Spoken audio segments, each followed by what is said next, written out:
Y vamos a ir a otro tema. La inflación, durante la semana se informó por parte del INE, aumentó un 1,2% en agosto, acumulando un crecimiento de 9,9% el IPC en lo que va del año. Esto es muy importante, de 14,1% en 12 meses. Este es su mayor nivel de inflación en 30 años. Nuevamente destacó el alza de los alimentos, principalmente las carnes, el pan, a lo que se suman los constantes alzas en el precio de las bencinas, que tuvimos una buena noticia, un punto de inflexión, a ver si se convierte en tendencia durante la semana con caída de las bencinas, leve, bastante marginal en algunos casos, pero de todas maneras, tras 55 semanas, un tema importante. Ahora, ¿cómo ha cambiado el consumo de los chilenos a raíz de esta inflación que estamos viviendo este año y que se va a mantener hasta el próximo? Vamos a estar conversando de ese tema, para eso estamos en contacto con Rodrigo Montero, decano de la Facultad de Administración y Negocios de la Universidad Autónoma. ¿Cómo está, Rodrigo? Muchas gracias por acompañarnos, muy buenos días. Hola, muy buenos días, un gusto saludarlos. Vamos a profundizar en eso, pero primero quiero preguntarte por lo que fue el último dato de inflación y claro, más allá del porcentaje, del número, por la evidencia de que estamos en un escenario inflacionario bien complejo en términos de la cifra misma. Esto se nota en el día a día de los chilenos y las chilenas, ¿no? Desde cuando van a ir al supermercado, cuando llenan el estanque del auto, o sea, esos temas que son tan de cotidianos que efectivamente muestran de que estamos viviendo con presiones inflacionarias que complican y hacen que el bolsillo cunda menos. Efectivamente, el escenario es sin duda complejo para los hogares chilenos, toda vez que han tenido que lidiar gran parte de este año con inflaciones bastante significativas, con las cuales no estábamos acostumbrados, la verdad, convivir. Y esto, diría yo, se refleja muy bien con lo que ha establecido recientemente el INE en cuanto a la evolución de las remuneraciones reales. Ahí se constata claramente lo que tú muy bien señalabas, en cuanto a la pérdida del poder adquisitivo que están experimentando los salarios en Chile. Y claro, las familias, las personas en el día a día eso lo constatan cuando van a adquirir los elementos que usualmente solían consumir, se notan y se constatan crecimientos importantes y significativos. Por lo tanto, dado que los salarios en general no se ajustan mes a mes, ¿verdad?, ni tampoco están denominados en UF, entonces vemos que hay una pérdida importante en la capacidad de adquirir bienes y servicios por la familia en Chile. Y eso sin duda es un escenario que estresa financieramente a las personas. Sí, en economía hay un concepto que más allá de lo técnico académico se aplica desde hace muchísimo tiempo en los hogares, ¿no? Esto de la sustitución. Si un producto sube mucho su precio, yo lo sustituto, lo cambio o aprovecho otro, digamos. En los últimos años, de todas maneras, en nuestra economía, en términos de producto, ha aumentado la variedad. Pero finalmente, cuando tú ves que el producto A, B, C suben todos de precio, evidentemente esto de la sustitución se hace más complejo, ¿no? Siempre en economía se hace el ejemplo de la mantequilla y la margarina, pero cuando la mantequilla y la margarina suben de precio, ya es más difícil poder de alguna manera ver alternativas y eso se siente, ¿no? Sí, sí, yo creo que ese es un gran punto. En general, cuando uno efectivamente conversa estos asuntos con los estudiantes y tú le explicas el concepto de IPC y la canasta de bienes y servicios, tú siempre haces ese punto y tú dices, bueno, en realidad la inflación de alguna forma sobreestima el costo de la vida, ¿verdad? Porque siempre las familias, las personas tienen alguna posibilidad de sustituir un elemento o un bien de la canasta por otro. Sin embargo, a veces cuando el alza es tan sostenida, es tan generalizada, o la difusión de la inflación, ¿verdad? Como se suele hablar, la cantidad de bienes que están siendo afectados por el alza de precios es tan grande, esa capacidad de sustituir se va volviendo cada vez más difícil.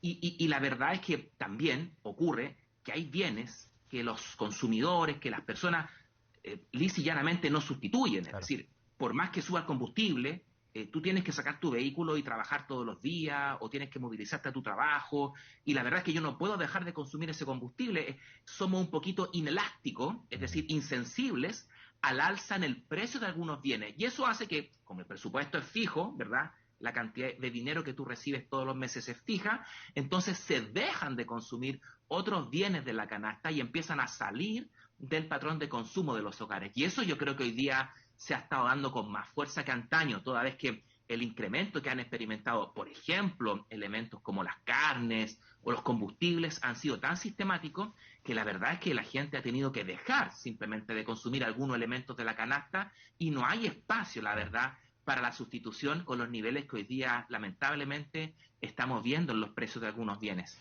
Claro, y ahí hay un cambio en el consumo, Rodrigo, porque finalmente antes se podía sustituir, ahora más que sustituir se evita comprar ciertos productos. Obviamente hay algunos, estoy totalmente de acuerdo contigo, y eso es evidente, que tienen que estar en las casas. Otros que de alguna manera uno podría decir, bueno, le bajo la cantidad, ahí obviamente la planificación financiera y de la casa es clave en ese sentido, pero hay cambios que antes no se daban. El tema de la inflación siempre ha estado presente, forma parte del día a día. Ahora, no era un tema de preocupación o alerta. Obviamente habían productos que subían sus precios de manera estacional o no, pero ahora una cosa generalizada. Antes siempre decíamos, bueno, hay una inversión que decae constantemente, hay un crecimiento que siempre está en la duda con respecto a factores internos y externos, pero la inflación se mantenía, entre comillas, estable, y eso era la buena noticia. Ahora, desgraciadamente, esa buena noticia no es así.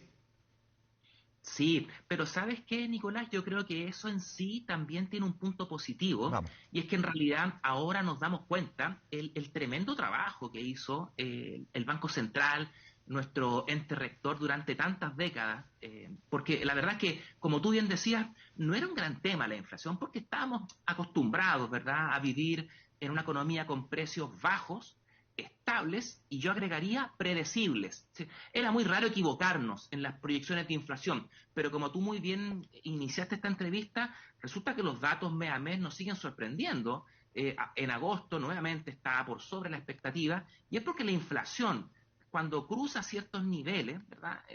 En particular niveles de 2 dígitos, diría yo, se vuelve un poquito más esquiva, es más difícil anticiparla, proyectarla, y la verdad es que las sorpresas inflacionarias comienzan a ser la tónica, y eso también le dificulta mucho el trabajo al Banco Central, porque anticiparse se va volviendo cada vez más complejo.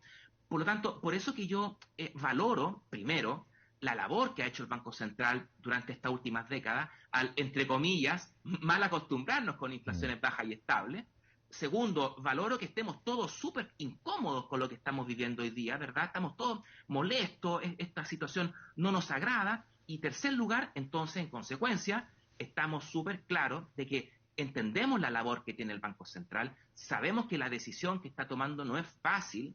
Un incremento de 100 puntos base en el nivel en el que estaba la TPM es un golpe en la mesa súper fuerte, pero el Banco Central también dice, esto es una decisión dolorosa, necesaria, pero en el corto plazo vamos a tener un costo en actividad, pero si lo vemos esto en perspectiva, en mediano y largo plazo, va a significar que nuestra economía va a ser capaz de retornar a esos niveles bajos de inflación a los cuales estábamos, como dije anteriormente, medianamente acostumbrados.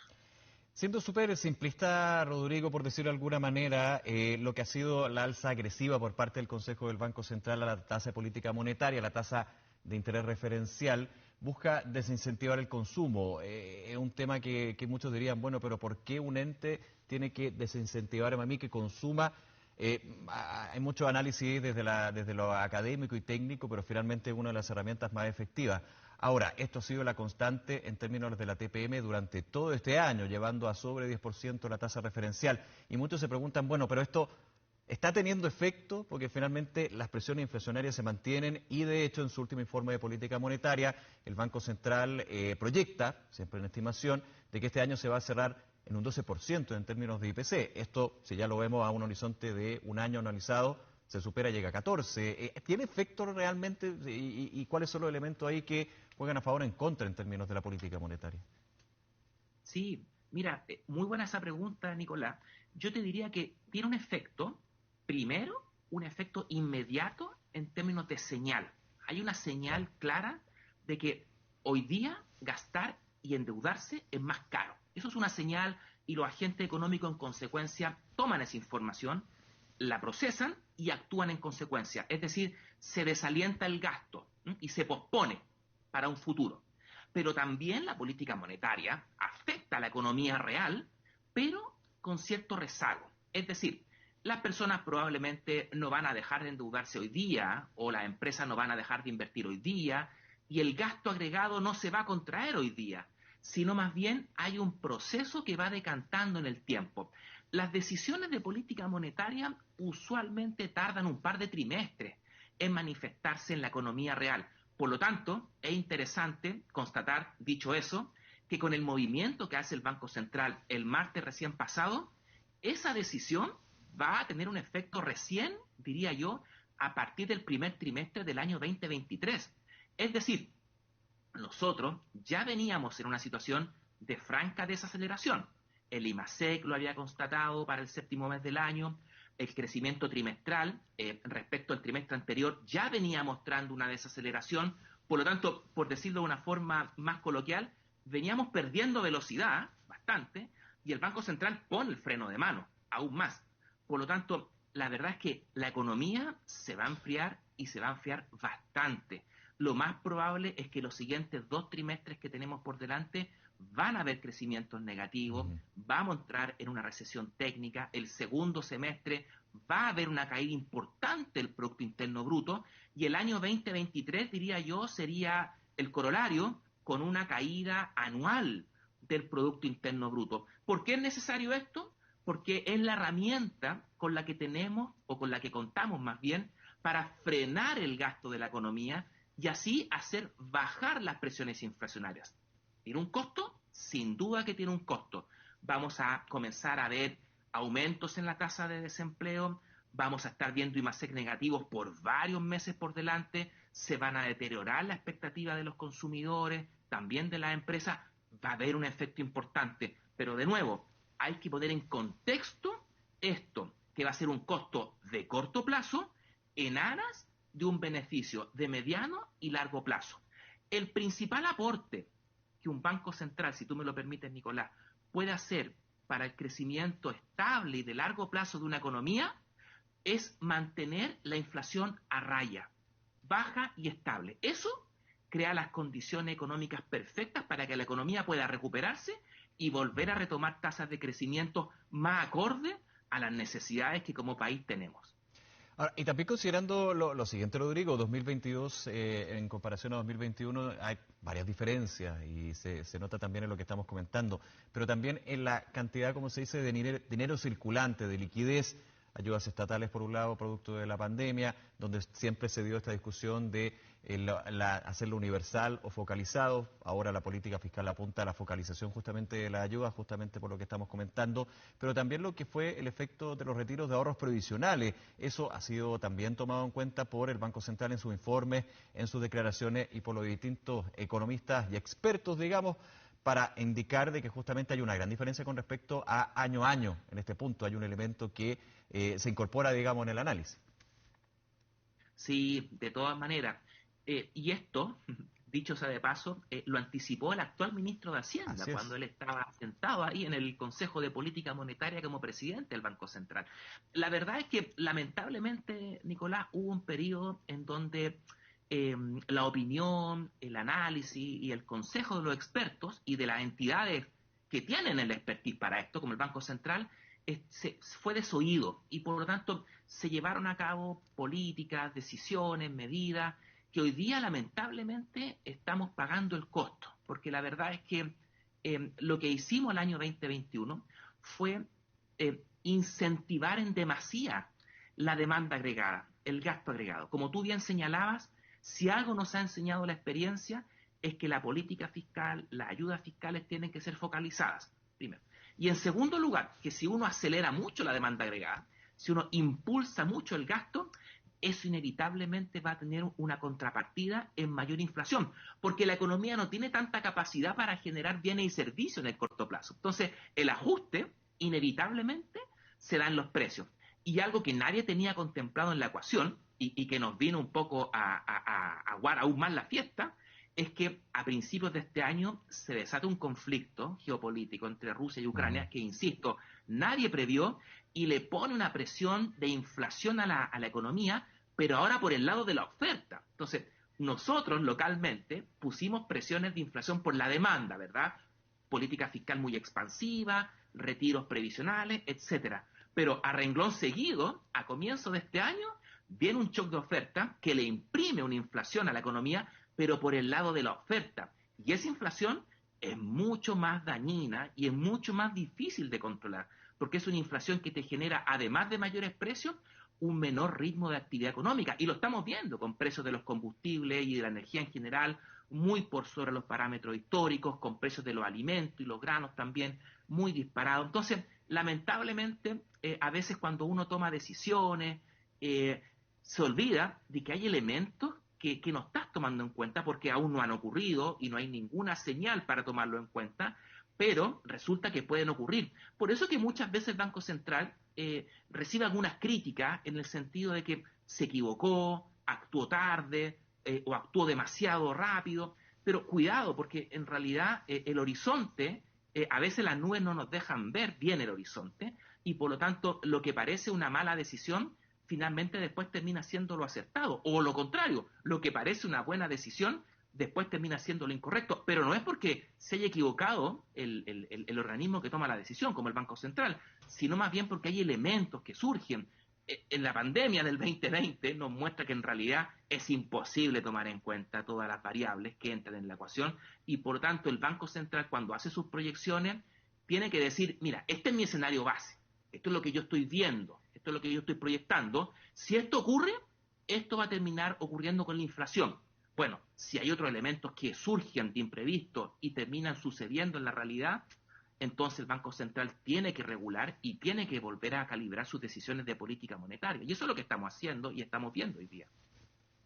Ahora, Rodrigo Montero, tomando lo que son las proyecciones no solamente del Banco Central, en este caso en su último IPOM, lo más actualizado, a la espera también de lo que va a ser el último del año, ahí en diciembre, y, por ejemplo, el Ministerio de Hacienda, uno logra en la foto del minuto, porque esto va en constante evolución dependiendo de factores internos y también externos. Tú decías, apareció justamente la guerra también para sumarle más pelo a esta sopa.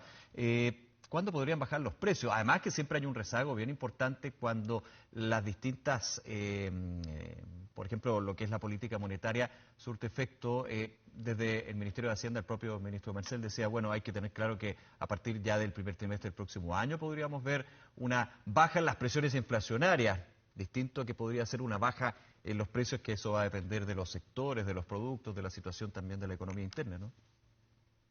Sí, Nicolás. Mira, yo me atrevería a decir que probablemente estamos en el ojo del huracán en este momento Claro.